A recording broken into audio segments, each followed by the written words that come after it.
सास बहू का प्यार। ओ मेरी प्यारी बहू, जरा मेरे हाथों में मेहंदी तो लगा दे, कल एक शादी में जाना है। अभी आई माँ जी। माया गिरजा के हाथों में बहुत सुंदर मेहंदी लगा देती है। मैं वारी जावा, ऐसी गुणवान बहू मिली है मुझे।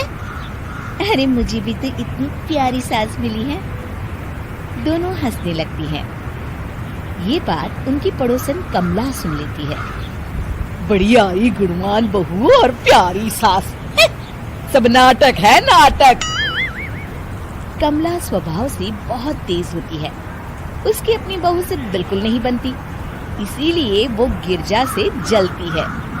अगले दिन मंदिर में, अरे गिरजा बहन, आज शाम मंदिर में कीर्तन का प्रोग्राम है, आप आएंगी ना? हाँ हाँ जरूर।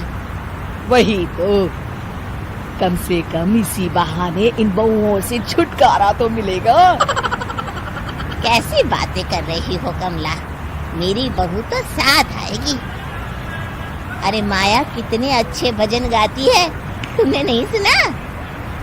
हाँ हाँ, ठीक ही गाती है। मैं तो रोज शाम को माया से भजन सुन के ही सोती हूँ। हाँ हाँ, अब मैं चलती हूँ, मुझे देर हो रही है। शाम को मंदिर में, वाह माया बिटिया, आज तुम्हारा भजन सुन के तो मन खुश हो गया।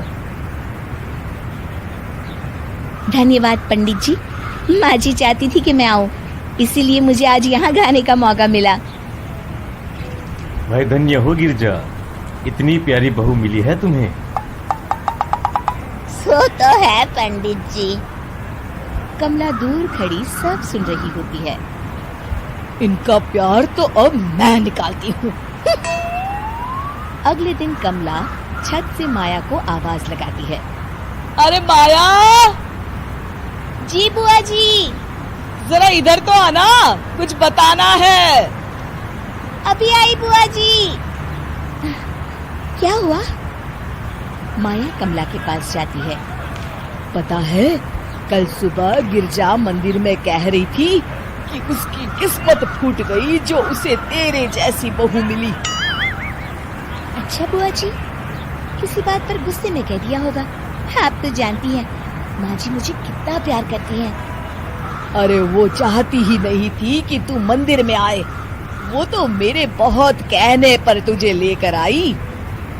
दरअसल बुआ जी, घर पर बहुत काम रहता है ना, इसलिए माँ जी ने सोचा होगा मैं थक जाऊंगी। देखिए ना, कल हम मंदिर से देर रात घर आए तो उन्होंने कोई काम मुझे अकेले नहीं करने दिया। खाना उन्होंने खुद बनाया। अरे ये कलमुही तो अपनी सास की बुराई करने को तैयार ही नहीं। और कुछ बुआ जी? है? नहीं नहीं, और कुछ नहीं, अब तो जा यहाँ से। अगले दिन मंदिर में, अरे ओ गिरजा, कल तेरी बहू आई थी मेरे पास।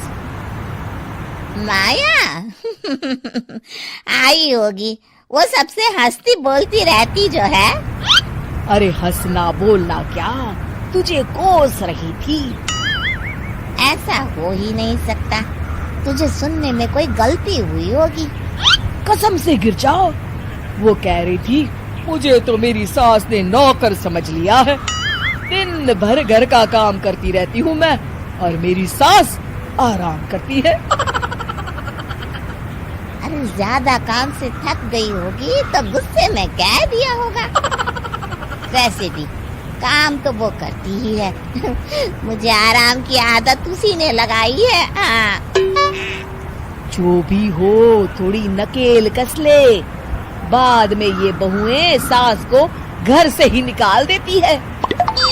कैसी बातें करती हैं कमला, मैं तो कहूँगी तू अपनी बहू के साथ प्यार से रहा कर, इधर उधर की बातों में ज्यादा ध्यान मत दिया कर।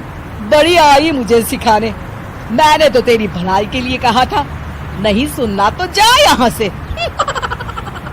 अगले दिन, क्या हुआ माँ जी? कमला बुआ जी क्या कह रही थी?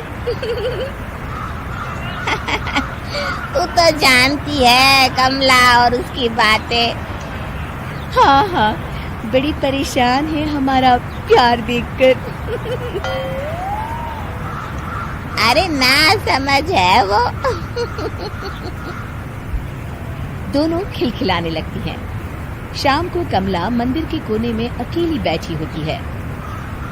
क्या हुआ कमला बेटी? पंडित जी, मैं बहुत परेशान हूँ। मेरी बहू मुझे प्यार नहीं करती। वही गिरजा की बहू उस पर जान छिड़कती है। ये तो अपनी अपनी करनी है बेटा। गिरजा की बहू ही नहीं, गिरजा खुद भी तो अपनी बहू को जान से ज्यादा चाहती है ना। सो तो है। बस बिटिया, इसी में सारा भेद छुपा है। प्यार दो तो प्यार मिलेगा ही। और कभी आपस में मन मुटाव हो भी जाए तो उस बात को भुला दो। गलतियां तो हम सबसे होती हैं, आखिर हम सब इंसान ही है ना। ये तो आप सही कह रहे हैं पंडित जी। अब जाओ और दूसरों की बगिया में आग लगाने की जगह अपने बगीचे के पौधों को सींचो। जी पंडित जी। शिक्षा: दूसरों को अच्छा देख उनसे ईर्ष्या करने की जगह खुद को अच्छा बनाने का प्रयास करें।